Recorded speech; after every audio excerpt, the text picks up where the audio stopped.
Madame, monsieur, bonsoir, bienvenue dans cette nouvelle édition. Au programme ce soir, la situation se gâte de plus en plus pour Donald Trump alors que Téhéran semble résister aux attaques américano-israéliennes depuis bientôt 20 jours et que le détroit d'Ormuz est toujours bloqué. Les protestations commencent au sein même de la Maison-Blanche. En France, la bataille des municipales se poursuit dans les coulisses. Entre Cuba et logique d'appareil, les grandes tendances de 2027 sont en train de se dessiner. Et puis nous reviendrons sur les déserts médicaux alors que les élus locaux et les associations cherchent des remèdes face à l'inaction du gouvernement.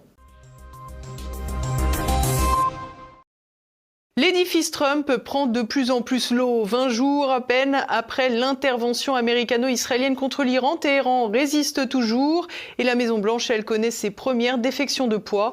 Décryptage. L'Iran ne représentait aucune menace imminente pour notre nation. La déclaration met à mal tout l'argumentaire de l'administration Trump.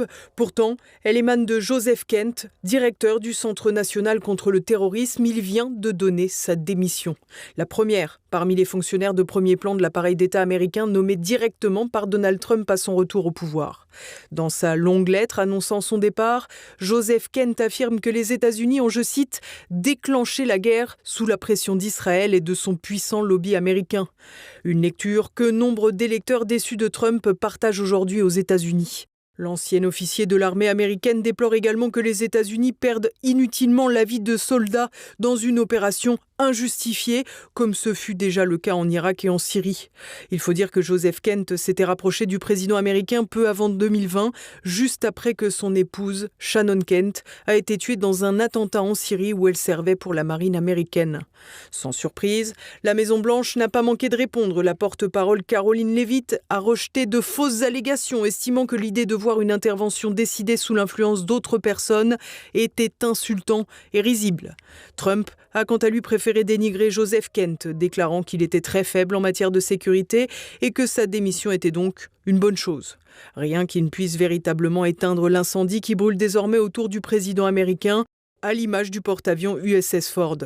Le plus grand porte-avions nucléaire au monde a en effet subi un incendie le contraignant à quitter la zone de combat pour se diriger vers la crête afin de procéder à de très importantes réparations. Pour l'heure, l'origine du feu n'est pas connue. Certains évoquent une mutinerie des marins américains qui souhaitaient en finir avec leur déploiement qui dure depuis 9 mois, presque un record. D'autres parlent d'une frappe iranienne et certains expliquent les faits simplement par un incident parti de la blanchisserie, plus précisément de la gaine du sèche-linge. Parfois, la guerre ne tient qu'à un fil. Toujours est-il que la mise hors service de l'USS Ford ne fait pas les affaires de Donald Trump, à qui les pays membres de l'OTAN viennent de refuser l'aide pour débloquer par la force le détroit d'Ormuz. Même Emmanuel Macron, le président français, n'est pas favorable à cette idée. Nous ne sommes pas partie prenante au conflit. Et donc, jamais la France ne prendra part à des opérations d'ouverture ou de libération du détroit d'Ormuz dans le contexte actuel. Un contexte de tension déclenché par Donald Trump qu'il va donc devoir gérer seul. Une nouvelle occasion pour le président américain de bomber le torse vis-à-vis de ses prétendus alliés. Nous n'avons besoin de personne. Nous sommes la nation la plus puissante du monde. Nous disposons de loin de l'armée la plus puissante au monde. Nous n'avons pas besoin d'eux. Mais c'est intéressant. Dans certains cas, je le fais presque, non pas parce que nous avons besoin d'eux, mais parce que je veux voir comment ils réagissent. Parce que je répète depuis des années que si jamais nous avons besoin d'eux, ils ne seraient pas là. La légende du Donald Trump tout-puissant s'effrite pourtant de plus en plus. Et ce, malgré les déclarations toujours plus outrancières du président américain. Je tiens simplement à dire que la guerre se déroule de façon très favorable. Nous nous en sortons très bien. L'Iran, on est en train de les démolir et il faut le faire. Nous ne pouvons pas les laisser avoir une arme nucléaire. Ils étaient à 2 semaines, à mon avis, à 2 semaines d'une arme nucléaire. Un savant mélange d'optimisme et d'alarmisme pour enterrer les déclarations de Joseph Kent quant à l'absence de menace iranienne. D'ailleurs, la patronne du renseignement, Tulsi Gabbard, a été plutôt mesurée après la démission du vétéran qu'elle n'a même pas nommé, rappelant simplement que c'était au président de décider de ce qui constituait ou non une menace. Certaines rumeurs laissent entendre que Tulsi Gabbard pourrait être sur la voie de sortie. Une nouvelle illustration de l'impasse dans laquelle Donald Trump semble se retrouver face à l'Iran qui n'entend pas baisser les armes. En France, l'entre-deux-tours se poursuit pour les élections municipales. Les tensions grimpent dans de nombreuses villes et peu à peu, c'est une nouvelle photographie politique qui se dessine. En ligne de mire, 2027, le point d'Olivier Frère Jacques. je pouvais vous coincer derrière les poubelles, ça me ferait plaisir. Non, c'est pas du niveau d'un maire de dire ça, monsieur le maire. C'est pas vous que je critique. C'est pas vous.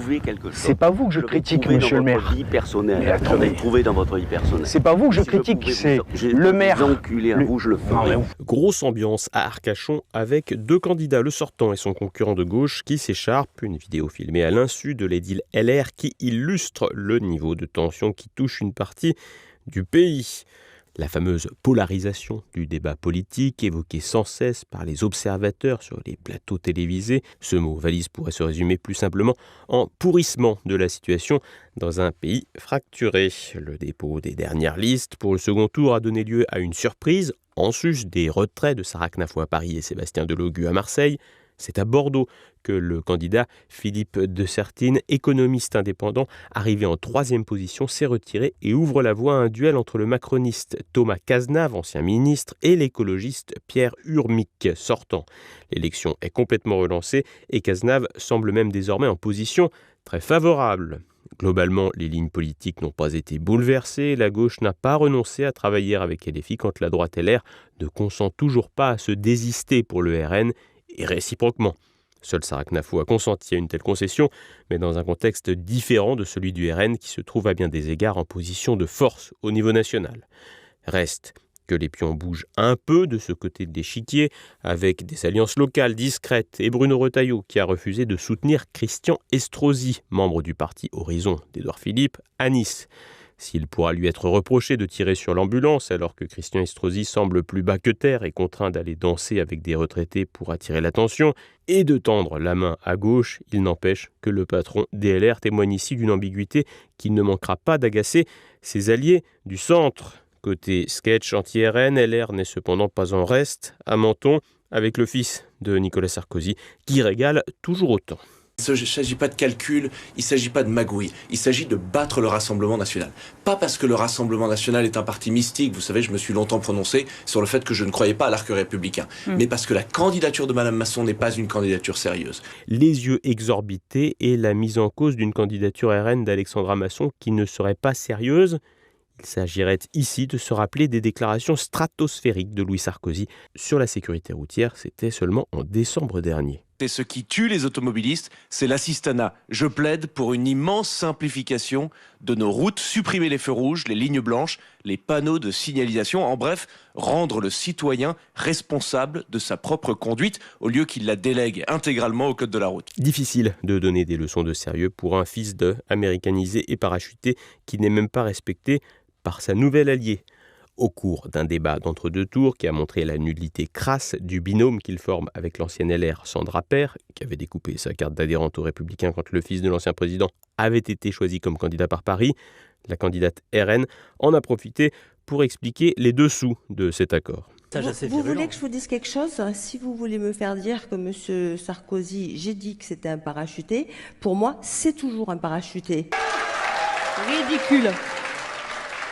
Cet accord, il a été scellé par M. Estrosi et M. Muselier. Tout le département jusqu'à Marseille est au courant.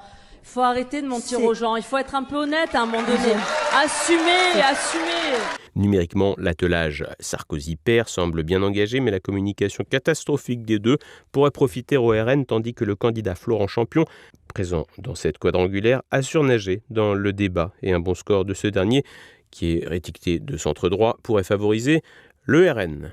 Et si la digue RN-LR peine à céder, la gauche, elle, ne chôme pas et s'allie un peu partout avec LFI, s'offrant désormais sans aucun doute la majorité des grandes agglomérations du pays. La carte de la France se dessine ainsi avec des villes moyennes et des campagnes majoritairement à droite, et des grandes villes qui penchent à gauche, voire à l'extrême gauche, si l'on qualifie ainsi les équipes composées d'élus mélenchonistes. Les condamnations de la droite et du centre sur ces alliances n'ont aucune valeur et aucun poids.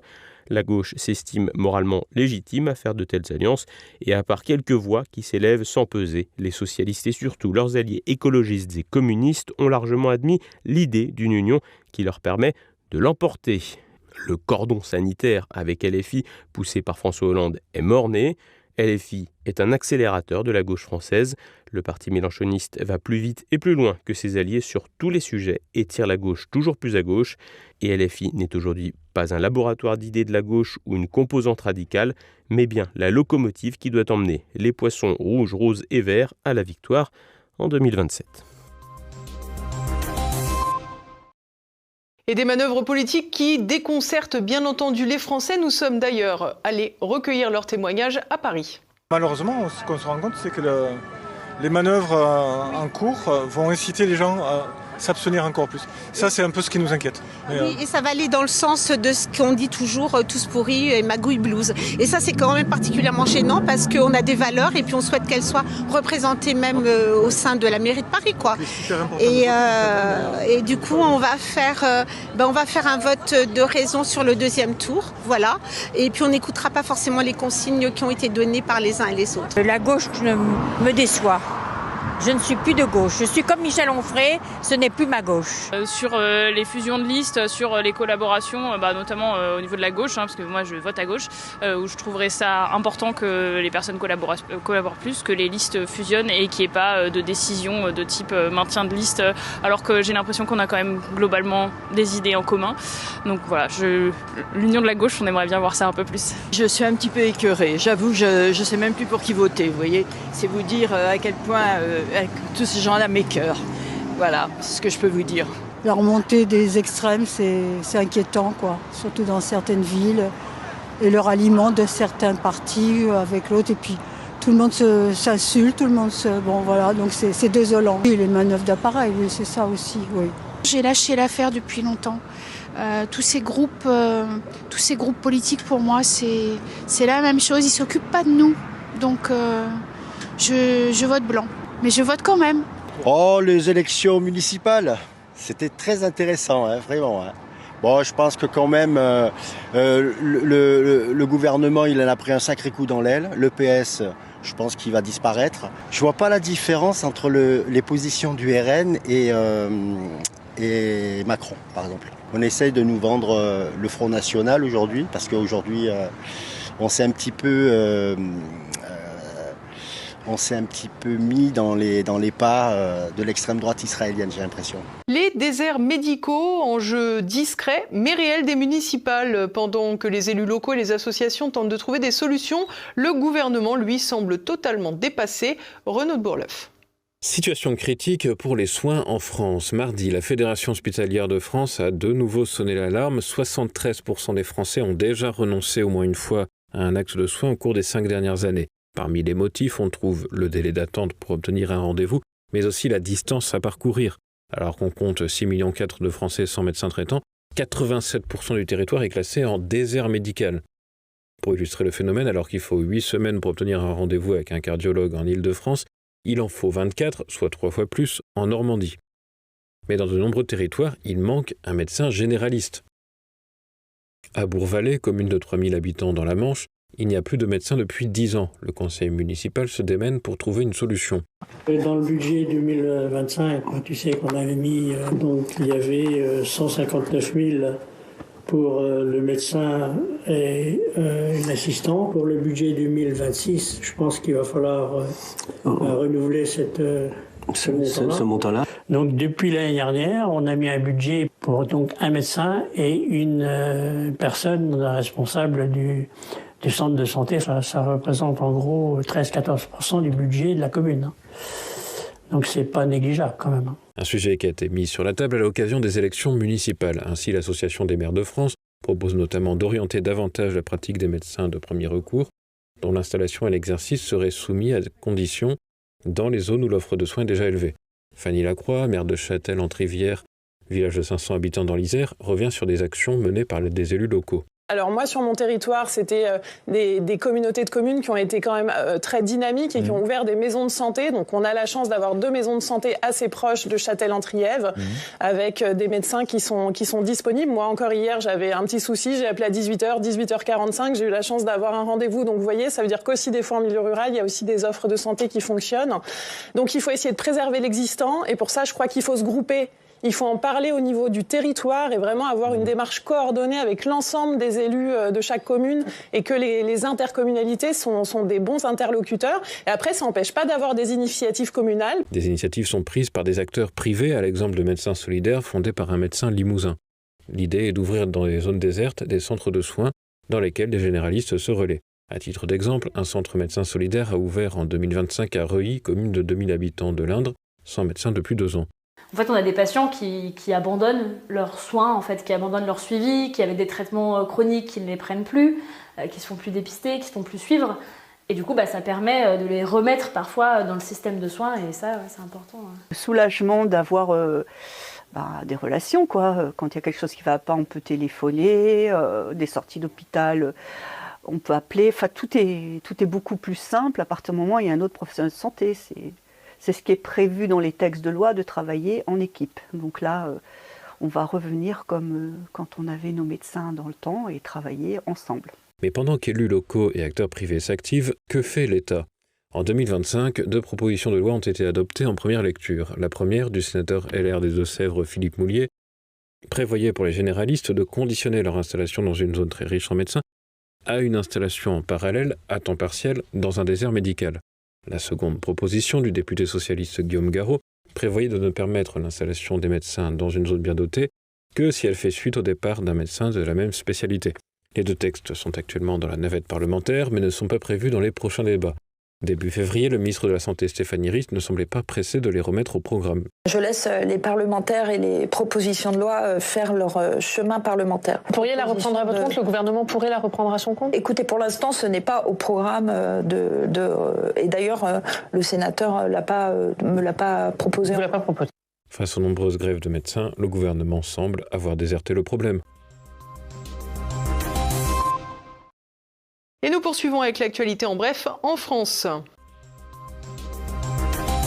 Les Gilets jaunes ont obtenu justice. Mardi, 9 CRS ont été condamnés à des peines de 6 mois à 2 ans de prison avec sursis pour des violences volontaires avec circonstances aggravantes. Le 1er décembre 2018, acte 3 des Gilets jaunes, plusieurs personnes étaient entrées dans un Burger King du 17e arrondissement de Paris pour échapper au gaz lacrymogène. Les policiers les auraient violentés sans sommation et sans leur laisser le temps d'évacuer l'endroit alors qu'ils n'opposaient pas de résistance. Dans son délibéré, le magistrat a souligné, je cite, la nature et la gravité des faits à l'encontre des manifestants qui semblaient se mettre à l'abri et montrer un comportement pacifique. Toutefois, le tribunal n'a pas accordé de dommages et intérêts, estimant que c'était au juge administratif de se prononcer, les policiers ayant agi au cours de leur service. Une nuit du destin perturbée par un destin municipal. Mardi soir, lors d'une cérémonie religieuse à la mosquée de Villepinte en Seine-Saint-Denis, une personne a appelé à voter pour le second tour des élections municipales, Farida Adlani, maire adjointe d'hiver droite, une prise de parole qui a déclenché l'agacement de nombreux fidèles venus pour la fête de Laylat al-Qadr, la nuit du destin. Certains ont même quitté la mosquée. Regarde, ils se lèvent. Regarde, les gens, ils se lèvent tellement qu'ils sont dégoûtés de la mosquée. Ils sont dégoûtés de Farida. Parce que regarde, là, ils ont mis un mec de Farida. Quand immigration et esclavagisme font bon ménage, à Paris, 6 employés d'un salon de coiffure du boulevard de Strasbourg, dans le quartier Château d'Eau, occupent leur lieu de travail 24 heures sur 24 depuis le 3 mars. Majoritairement sans papier, elles dénoncent 4 années d'exploitation. Salaire impayé depuis des mois, horaire de 10h30 à 22h, 6 jours sur 7 pour 1 300 € et versement mensuel de 250 € pour obtenir de fausses fiches de paye censées faciliter leur régularisation. Le patron, à l'origine non renseigné, nie tout et affirme avoir voulu les aider. Et à présent, le reste de l'actualité internationale. Nouvelle victoire pour Viktor Orban. L'Union européenne a cédé aux pressions du Premier ministre hongrois pour la réouverture de l'oléoduc Druzhba qui transporte le pétrole russe de l'Ukraine en Hongrie et en Slovaquie. C'est donc une défaite pour Volodymyr Zelensky qui refusait la remise en route du pipeline, mais c'est aussi une défaite pour les peuples européens. En effet, Viktor Orban a obtenu gain de cause en acceptant de lever son veto quant aux près de 90 milliards d'euros pour l'Ukraine. Les contribuables européens vont donc payer plein pot et en dehors des Hongrois et des Slovaques, personne ne bénéficiera du pétrole russe, alors même que la crise dans le détroit d'Ormuz fait grimper les prix. Nous reviendrons plus en détail sur cette affaire perdante pour les Européens dans le journal de jeudi avec notre correspondante en Hongrie. L'ONU dénonce Israël se bouche les oreilles. Mardi, les Nations Unies ont appelé Israël à cesser immédiatement l'expansion des colonies en Cisjordanie occupée. Selon un rapport du Haut Commissariat aux droits de l'homme couvrant novembre 2024 à octobre 2025, plus de 36 000 Palestiniens ont été déplacés de force en un an, un chiffre inédit.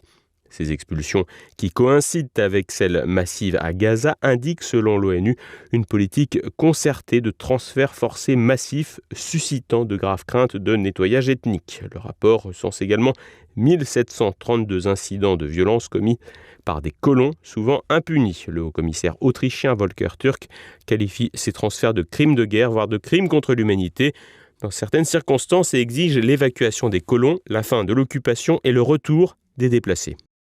Encore mieux que David Linard, mais peut-être un peu moins régulier. Au Congo-Brazzaville, Denis Sassou Nguesso, 82 ans, a été proclamé vainqueur de la présidentielle du 15 mars avec 94,82% des voix, selon les résultats officiels annoncés mardi par le ministre de l'Intérieur. Le taux de participation atteint 84,65%. Le président sortant entamera ainsi un 5e mandat consécutif, potentiellement jusqu'en 2031, après plus de 40 ans au pouvoir. Ses soutiens saluent une adhésion populaire. Cependant, l'opposition et la plateforme citoyenne CAPGED dénoncent une élection ni juste, ni libre, ni transparente, marquée par des irrégularités, une coupure totale des télécommunications et des résultats qualifiés de score à la soviétique. Les chiffres provisoires doivent encore être validés par la Cour constitutionnelle, mais comme en France, celle-ci s'aligne d'ordinaire sur le président. En Chine, la carotte est un bœuf. À Wuxi, dans l'est du pays, les autorités locales ont lancé une campagne insolite baptisée « Échangez votre graisse contre du bœuf » pour combattre l'obésité. Dans le sous-district de Shanbei, plus de 2700 habitants se sont inscrits. Le principe est simple, les participants jugés légèrement en surpoids se font peser dans un centre de quartier. Leur perte de poids est ensuite suivie par des hôpitaux communautaires. Pour chaque demi-kilo perdu, ils reçoivent un demi-kilo de bœuf. Au-delà, des queues, abats ou langues sont offerts. Jusqu'à 10 kilos maximum. Cette opération s'inscrit dans une stratégie plus large avec des ouvertures de cliniques de gestion du poids, la création de parcours de randonnée et l'arrivée prochaine de nutritionnistes. Les autorités espèrent ainsi encourager un mode de vie actif dans un pays qui prépare déjà son vieillissement, qui sera un enjeu majeur des décennies à venir. Et voilà, nous approchons de la fin de cette édition. Ce soir, à partir de 21h, découvrez un nouveau numéro de Bistro Liberté. Éric Morillo reçoit le grand reporter Régis Le Sommier, tout juste rentré du Liban. Au programme, l'actualité électorale, bien sûr, mais aussi le conflit au Moyen-Orient. Quand on dit régime des mollahs, mais on a l'impression qu'on est... Non, on a l'impression qu'on est avec en face des gens, d'espèces de théocratie, de types en turbané, qui vivent en sandales. En réalité, on est avec des ingénieurs. Et je reviens sur la question de l'Irak. Ayant observé comment l'Irak a été envahi, l'Irak est l'ennemi de l'Iran, parce qu'il faut expliquer quand même qu'ils ont eu une guerre qui a fait plus de 500 000 morts entre les deux. Jafari, il s'est dit, il faut que je fasse une armée une mosaïque complètement décentralisée, en utilisant les 31 provinces d'Iran, qui permet aujourd'hui que, si la tête est coupée, ça continue à fonctionner. C'est-à-dire que l'Iran a passé plus de 20 ans à imaginer la situation qu'elle est en train de vivre aujourd'hui. Également au programme passé-présent, Guillaume Fiquet reçoit l'historien normand Franck Bulleux pour évoquer la figure de Guillaume le Conquérant. Demain, dès 7h, découvrez un nouveau Zoom avec Paul Cadin sur son ouvrage Philosophie du devenir. C'est à présent la fin de cette édition. Merci à tous pour votre fidélité. À demain. Bonsoir.